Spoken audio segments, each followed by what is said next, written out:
Hello everyone, doctor Rajeev Kumar Rai enjoy with knowledge में आपका स्वागत है। मित्रों, कहते हैं कि हर खौफ हर खतरे से गुजरना भी सीखिए, हर खौफ हर खतरे से गुजरना भी सीखिए, जीना है गर अजीज तो मरना भी सीखिए, जीना है गर अजीज तो मरना भी सीखिए, ऐसा न हो कि ख्वाब ही रह जाए जिंदगी, जो दिल में ठानिए उसे करना भी सीखिए। इन पंक्तियों के साथ आज मैं बात कर रहा हूं समाजशास्त्र के संस्थापक पिताओं में अस्थायी स्तंभ हर्बर्ट स्पेंसर की। समाजशास्त्र के संस्थापक पिताओं में Auguste Comte, Emile Durkheim, Herbert Spencer, Karl Marx एवं मैक्स वेबर को गिना जाता है। उनमें से आज हर्बर्ट स्पेंसर की बात कर रहे हैं। हर्बर्ट स्पेंसर, जिनका जन्म 27 अप्रैल 1820 ईस्वी को इंग्लैंड के डर्बी नामक स्थान पर हुआ था। इनको समाजशास्त्र का अंग्रेज पिता भी कहा जाता है। इकोनॉमिक्स पत्रिका से जुड़े रहे और इनकी जो प्रमुख रचनाएं हैं उनमें सबसे पहली पुस्तक है 1850 में पब्लिश हुई है, सोशल स्टैटिस्टिक्स।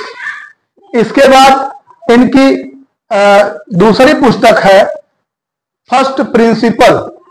यह वास्तव इसको सिंथेटिक फिलॉसफी भी कहते हैं, जो 10 खंडों में प्रकाशित होती है। उसमें से एक महत्वपूर्ण, उसी 10 खंडों में से महत्वपूर्ण एक पुस्तक है फर्स्ट प्रिंसिपल, जो 1862 में प्रकाशित होती है।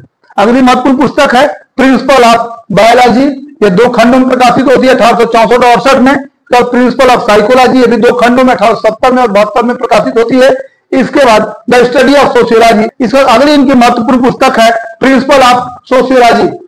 प्रिंसिपल ऑफ सोशियोलॉजी जो 1876, 1879 और 1896 में तक 3 खंडों में प्रकाशित होती है। इसको समाज शास्त्र की प्रथम पाठ्य पुस्तक भी कहते हैं। स्पेंसर की महत्वपूर्ण पुस्तक है प्रिंसिपल ऑफ सोशियोलॉजी, इसको समाजशास्त्र की प्रथम पाठ्य पुस्तक कहा जाता है। इसके बाद प्रिंसिपल ऑफ एथिक्स 2 खंडों में 1879 से 1893।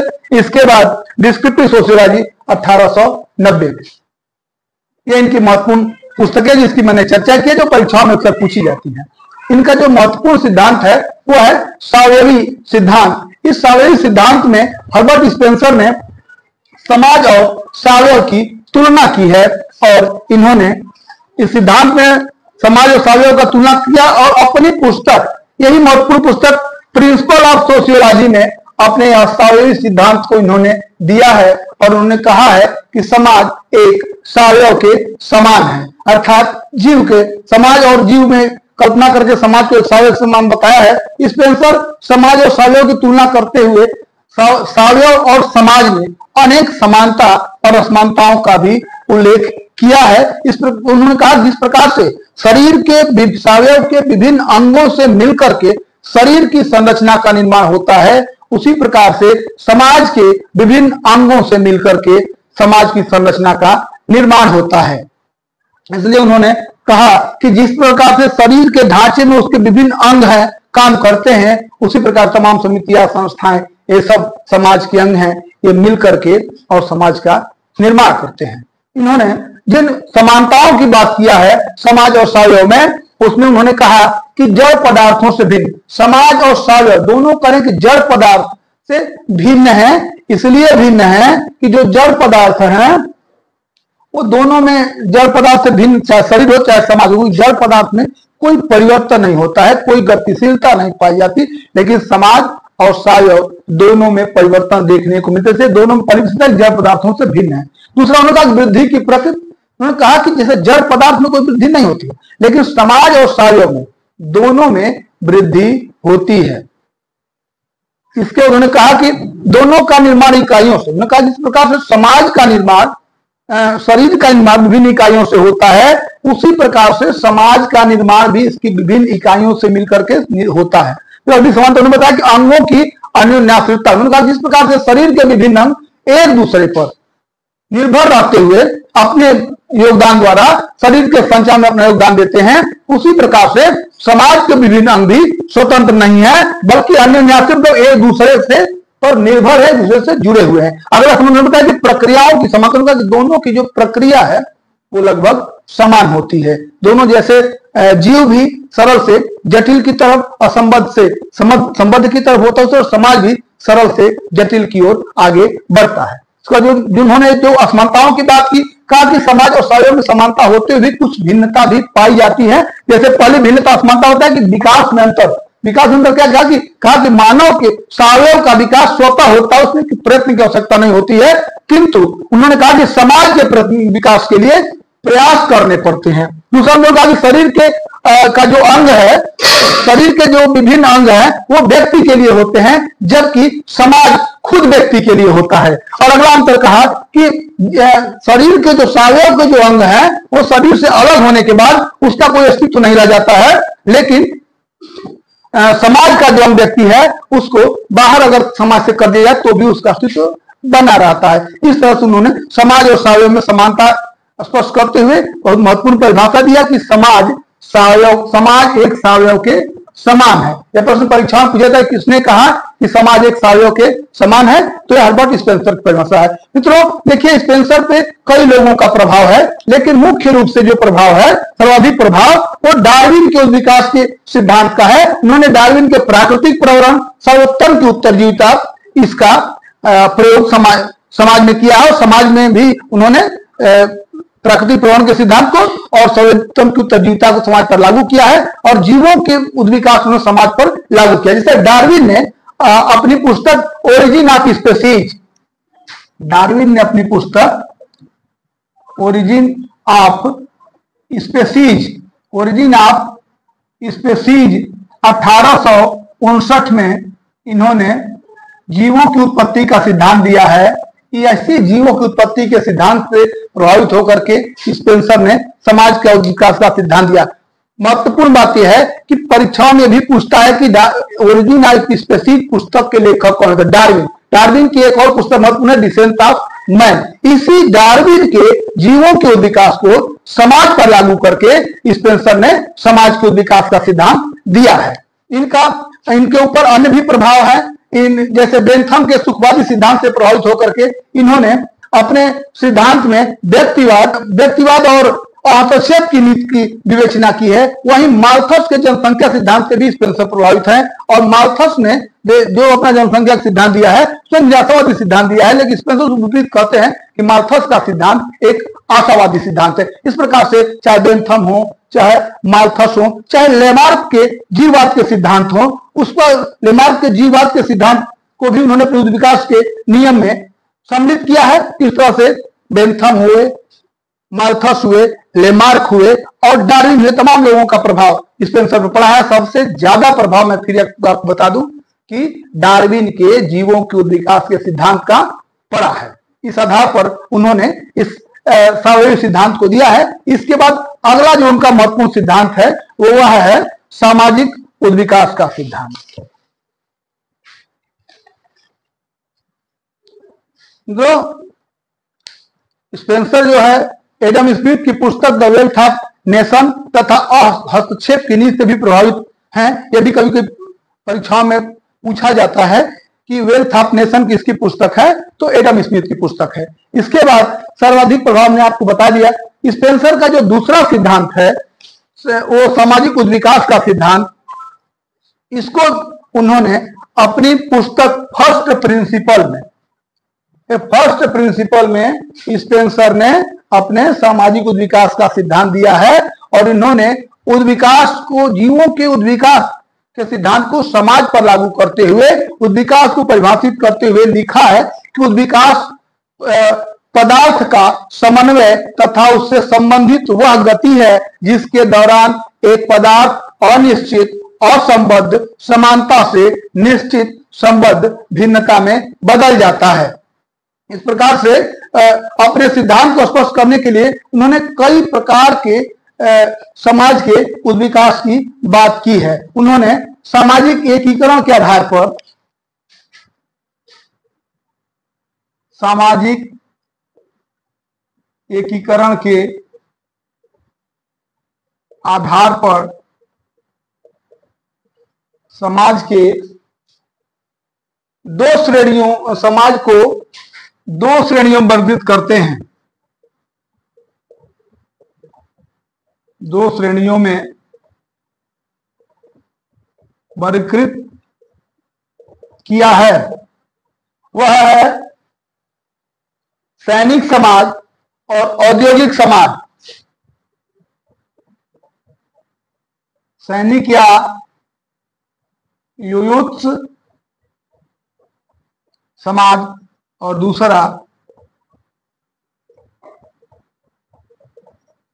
औद्योगिक समाज।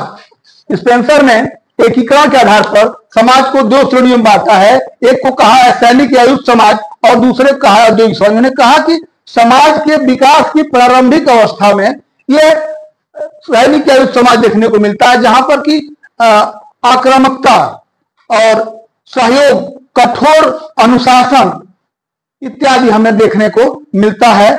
और जो औद्योगिक समाज है, इस समाज में मानव का ध्यान उत्पादन और कल्याण पर रहता है। तो इस तरह से परीक्षा में पूछा जाता है कि किसने समाज के दो श्रेणियां सैनिक समाज और युद्ध समाज में वर्गीकृत किया है, तो आपका आंसर हर्बर्ट स्पेंसर होगा। इसको ध्यान रखें आप। आगे स्पेंसर ने सामाजिक विकास के 4 चरणों का उल्लेख किया है।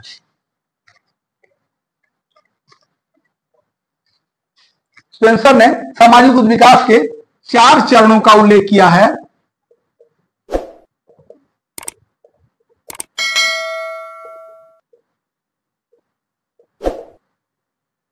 ये 4 चरण हैं: सरल समाज,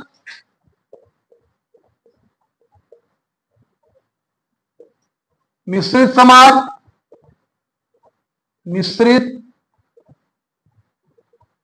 या संयुक्त समाज,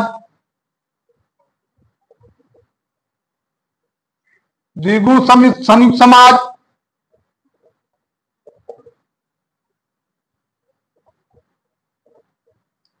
और त्रिगुण संयुक्त समाज।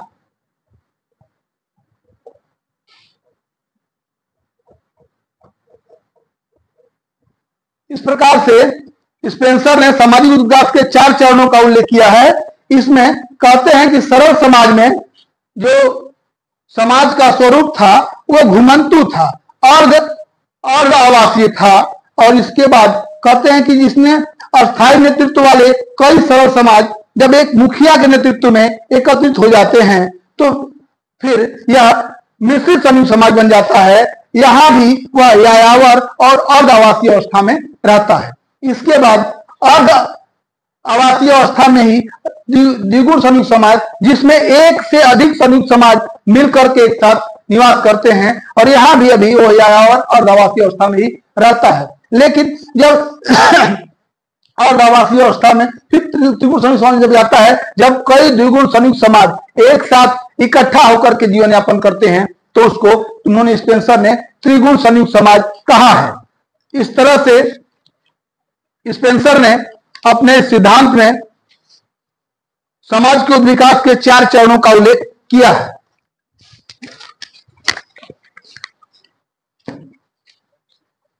स्पेंसर ने सामाजिक नियंत्रण को भी 2 भागों में विभाजित किया है।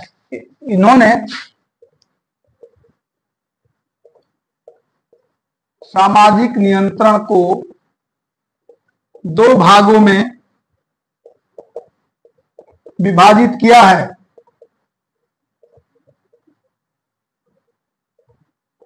पहला है आंतरिक नियंत्रण,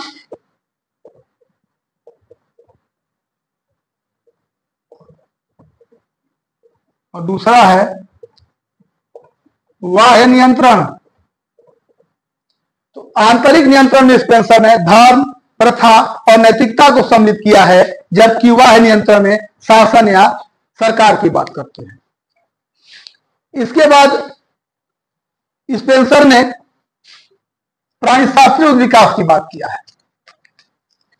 प्राणी शास्त्रीय उद्विकास की बात किया है।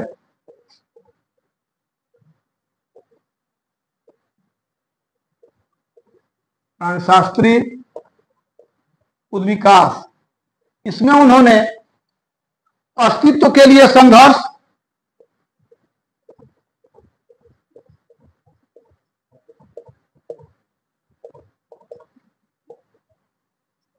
दूसरा उन्होंने प्राकृतिक पर्यावरण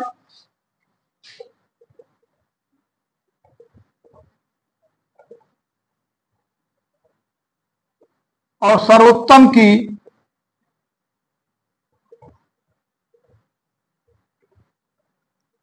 उत्तरजीविता की बात की है।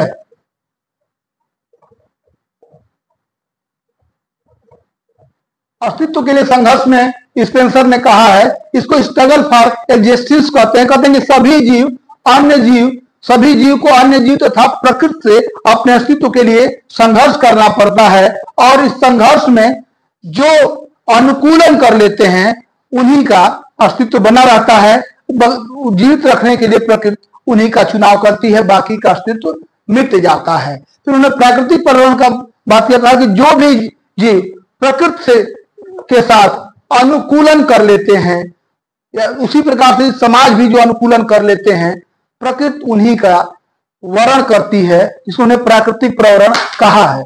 फिर उन्होंने जो सर्वोत्तम उत्तरजीविता की बात की है, कहते हैं कि जीवित रहने के लिए प्रत्येक जीव को अपने पर्यावरण के साथ संघर्ष करना पड़ता था। स्ट्रगल फॉर एग्जिस्टेंस कहा है, और कहा कि संघर्ष में जो योग्य होता है वही बचा रहता है, जिसको उन्होंने सर्वाइवल ऑफ द फिटेस्ट कहा है, अर्थात सर्वोत्तम की उत्तरजीविता। तो अस्तित्व के लिए संघर्ष की बात कहा उन्होंने, प्राकृतिक पर्यावरण की बात की, और सर्वोत्तम की उत्तरजीविता की भी बात स्पेंसर ने अपने प्राणी शास्त्रीय विकास में किया है।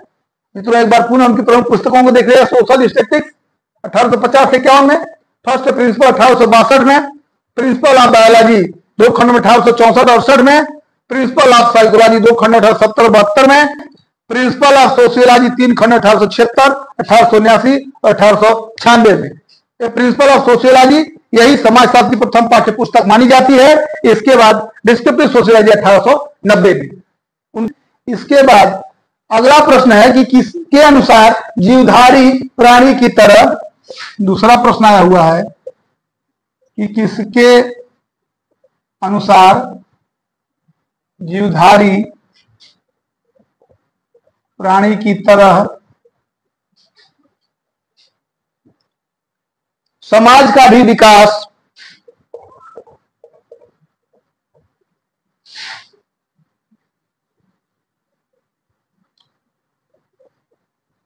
सरलता से जटिलता की ओर हुआ है। तो यह क्वेश्चन जो है 2000 और सन 2000 और 2002 प्रवक्ता समाज उत्तर प्रदेश माध्यमिक शिक्षा सेवा चयन द्वारा आयोजित परीक्षा में 2 बार, सन 2000 में और 2002 में, यह प्रश्न 2 बार आया हुआ है कि किसके अनुसार जीवधारी प्राणी की तरह समाज का भी विकास सरलता से जटिलता की ओर हुआ है। तो इसका भी उत्तर स्पेंसर।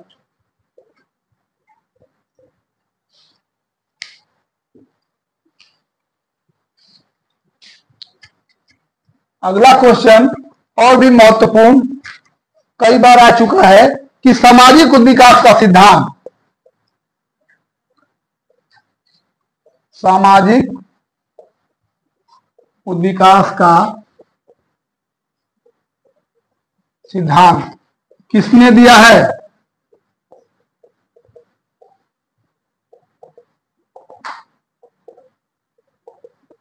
मित्रों, इसका भी आंसर हर्बर्ट स्पेंसर।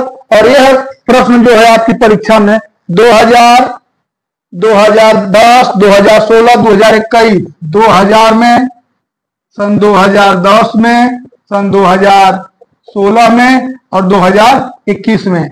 यह आपका 1, 2, 3, 4 बार सामाजिक उद्विकास का सिद्धांत किसने दिया है? यह 4 बार परीक्षा में आ चुका है। कितना महत्वपूर्ण प्रश्न है, आप लोग इसको समझ सकते हैं।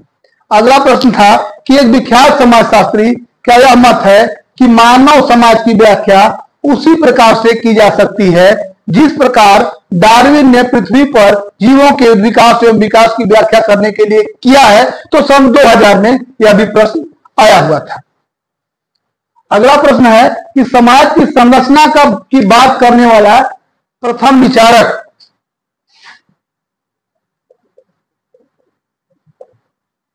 समाज की संरचना की बात करने वाला प्रथम विचारक कौन है? स्पेंसर। तो सबसे पहले सामाजिक संरचना की बात अगर किसी ने की है तो वह है हर्बर्ट स्पेंसर, और यह आपकी परीक्षा में पीजीटी में 2005 में आया हुआ है। समाज की संरचना की बात करना प्रथम विचारक कौन है? तो समाज की संरचना की बात शब्द का सबसे पहले प्रयोग करने वाले हर्बर्ट स्पेंसर हैं।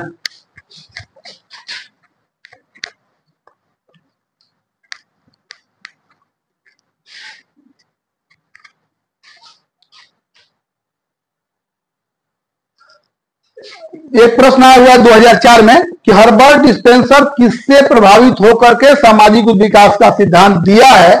तो इसका उत्तर है डार्विन। हमने पहले बताया कि डार्विन के जीवों के विकास से प्रभावित होकर के स्पेंसर ने समाज के विकास का सिद्धांत दिया है। 2005 में और 2013 में प्रश्न आया कि वह सिद्धांत जो समाज और मानव शरीर के बीच कई बिंदुओं पर समानता स्थापित करता है वो कहलाता है। तो समाज का सावयविक सिद्धांत, अभी हमने समानता और असमानता दोनों सावयविक सिद्धांत बताया है, यह अभी परीक्षा में 2005 में 2013 में आया हुआ है। अगला प्रश्न की औद्योगिक समाज इंडस्ट्रियल सोसाइटी, औद्योगिक समाज शब्द का सबसे पहले प्रयोग, औद्योगिक समाज शब्द का सर्वप्रथम प्रयोग किसने किया? 2013 में आया हुआ था कि औद्योगिक समाज शब्द का सर्वप्रथम प्रयोग किसने किया है? स्पेंसर। इसका भी उत्तर हर्बर्ट स्पेंसर है। फिर आया है कि संघर्षशील और औद्योगिक समाज मिलिटेंट और इंडस्ट्रियल सोसाइटी, संघर्षशील और औद्योगिक समाज के रूप में समाज का वर्गीकरण किसने किया है? स्पेंसर। यह आया हुआ था 2021 में, पिछली परीक्षा में आया हुआ प्रश्न है। इसके बाद हर्बर्ट स्पेंसर के अनुसार सामाजिक विकास क्रम की कुंजी क्या है? 2002 में आया था। इसका उत्तर है प्राकृतिक चयन। इस प्रकार से स्पेंसर से सन 2000 में 4 प्रश्न, 2002 में 2 प्रश्न, 2003 में नहीं आया था एक भी प्रश्न, 4 में 1 प्रश्न, 5 में 2 प्रश्न, 2009 में 1 प्रश्न, 2010 में 1 प्रश्न, और 11 में एक भी प्रश्न आया था, 2013 में 2 प्रश्न, 2016 में 1 प्रश्न, 2021 में 2 प्रश्न। इतने महत्वपूर्ण कि लगभग 2 बार छोड़ दिया जाए, 2003 को और 2011 को, तो हर साल स्पेंसर से प्रश्न बने हुए हैं। एक बार मैं उन प्रश्नों को दोहरा दे रहा हूं जो परीक्षा में आया हुआ, तो ध्यान दीजिएगा। फर्स्ट प्रिंसिपल के लेखक कौन है? तो हर्बर्ट स्पेंसर। किसके अनुसार जीवधारी प्राणी की तरह समाज का विकास भी सरलता से जटिलता क्यों हुआ? तो हर्बर्ट स्पेंसर। सामाजिक विकास का सिद्धांत किसने दिया है? तो स्पेंसर। इंग्लैंड के विख्यात समाजशास्त्री जिनका मानना है कि मानव समाज की व्याख्या उसी प्रकार की जा सकती है इस प्रकार की डार्विन ने पृथ्वी पर जीवों के विकास की बात की, तो हर्बर्ट स्पेंसर। समाज की संरचना की बात करने वाला प्रथम समाजशास्त्री हर्बर्ट स्पेंसर। औद्योगिक समाज शब्द का सर्वप्रथम प्रयोग करने वाला समाजशास्त्री हर्बर्ट स्पेंसर। वह सिद्धांत जो समाज और शरीर के बीच कई बिंदुओं पर समानता और असमानता, कई बिंदुओं पर समानता स्थापित करता है, कहलाता है समाज का सावयविक सिद्धांत।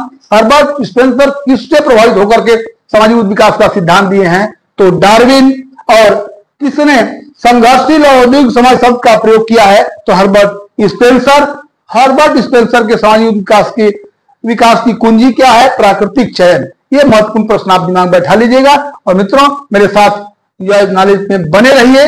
मेरा दावा है कि आपकी सफलता तक मैं आपके साथ निरंतर चलूंगा। पीजीटी का पाठ्यक्रम पूरे सिलेबस के साथ आपकी तैयारी कराऊंगा। मेरा प्रयास है कि एक भी परीक्षा में आए हुआ प्रश्न और संभावित प्रश्न छूटे ना, हर प्रश्न तक आपकी पहुंच हो। इसी के साथ आज इतना ही, शेष अगले वीडियो में। नमस्कार।